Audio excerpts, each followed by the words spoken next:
We finally have a new class to play with in Tiny Tina's Wonderlands. The Blightcaller was added to the game as part of the final piece of Season Pass DLC, and after playing with it I can definitely say it's very strong, incredibly versatile, and most importantly super fun to use. You can summon turrets, call down a massive storm, plus it works really well with pretty much all the other classes in the game. So we'll run down everything you need to know about the Blightcaller right here. Thanks to 2K for sponsoring this video. You can check out the game via the link in the video description.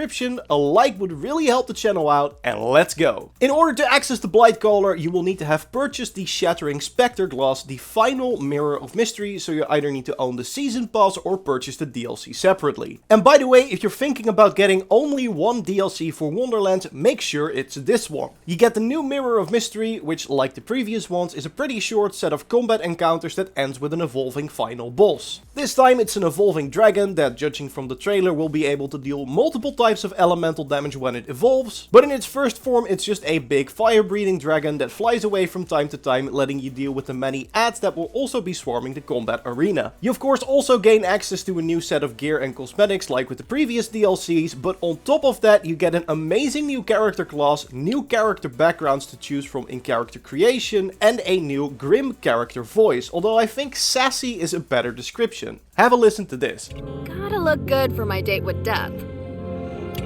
I'm so over it. And by the way, if you prefer this voice over your current one, you can of course swap at a quick change station. But yeah, all of that makes this easily the best value for money DLC out of the 4. And as you probably already guessed, the Blightcaller class is definitely the highlight here. If you own the DLC, you are immediately able to access this new class. You can of course make a new character and start fresh with the Blightcaller as your main class, but thanks to Wonderlands' multi-class system, you can also try this class out on your main character. By simply going to a quick change station, you can respec your skill points and repick your second class, which means you can immediately start playing the Blightcaller in endgame activities with all your high level gear, which is an amazing change when compared to the Borderlands games, where trying out a new class meant replaying the entire game to level them up. So should you switch up your current build to try out this new class? In my opinion, you definitely should. The Blightcaller has an amazing and versatile set of skills, with the main focus being on dishing out as much elemental damage as possible. Part of the skill tree focuses on general elemental damage and buffs, while other skills give you more poison damage specifically, and there's also the option to greatly improve your ward restoration. And if you get lucky, you can also find some fittingly creepy shamanistic cosmetics from the Shattering Spectre Glass Mirror of Mystery, which you see me playing here while using the new Bulk Totem action skill. The Bulk Totem lets you put down a stationary turret that fires these skull-shaped projectiles. The damage type of these projectiles is determined by the weapon you're holding when spawning the totem, so you get to choose which type of elemental damage you want to dish out. To make it even better, Bulk Totem has 2 charges, and for every kill the duration on all your totems is increased by 10%.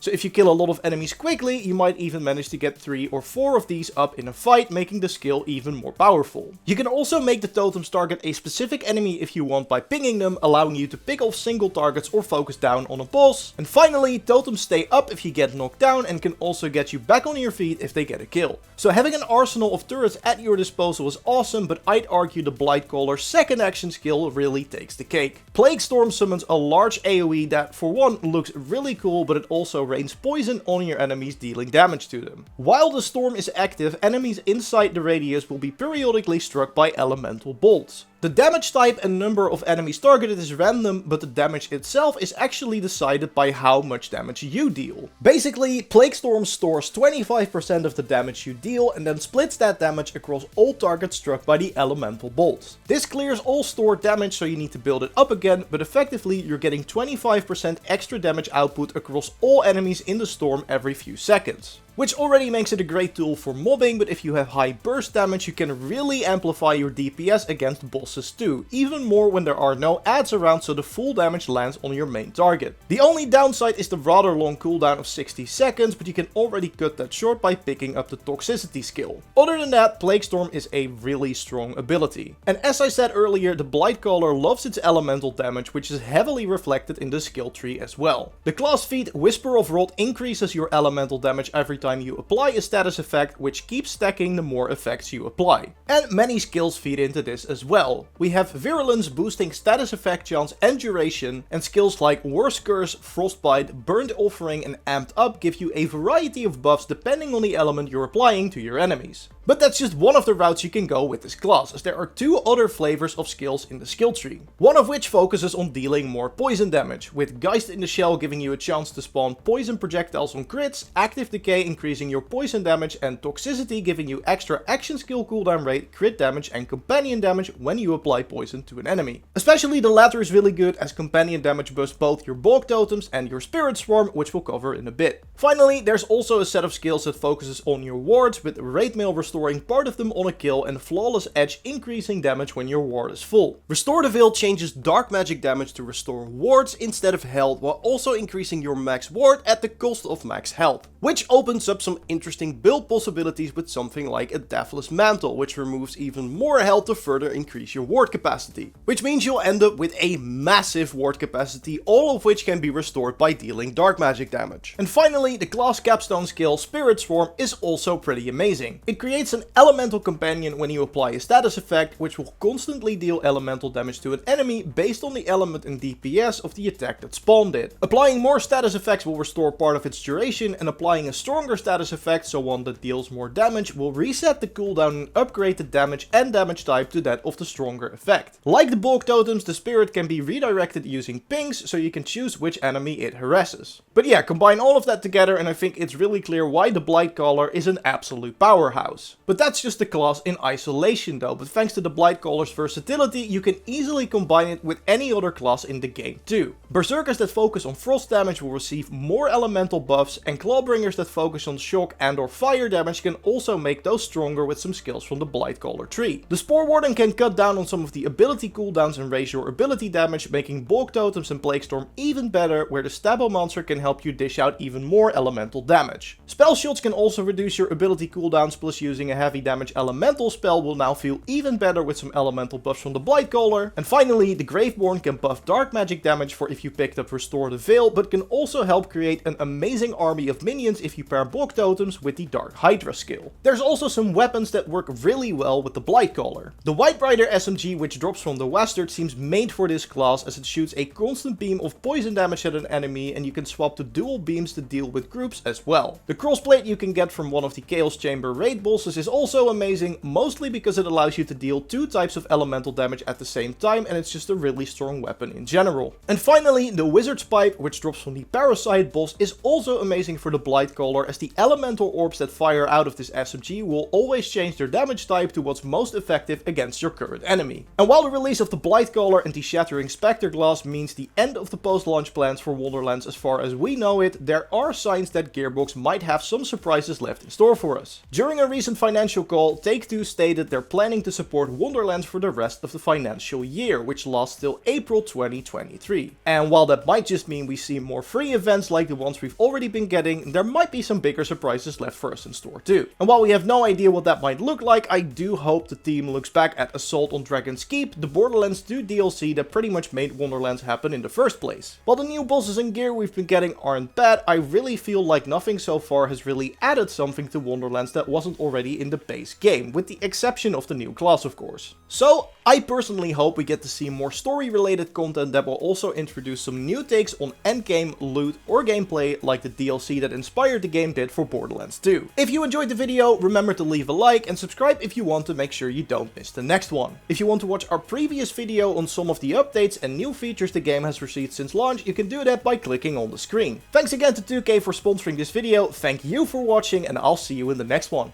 Goodbye!